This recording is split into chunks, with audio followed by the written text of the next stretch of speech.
How to copy Discord profile link. Hello everyone, I am Bishaka and welcome to our channel. Now let's get right into the tutorial.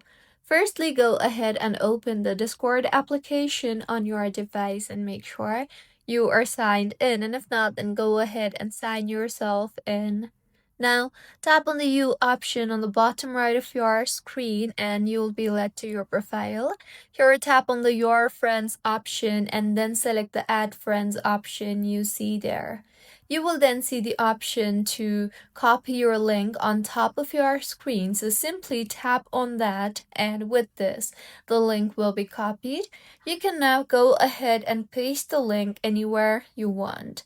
So this is how you can copy Discord profile link. If you find this tutorial helpful, please like the video and do comment if you have any queries.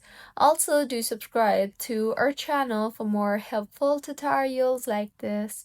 See you on the next one.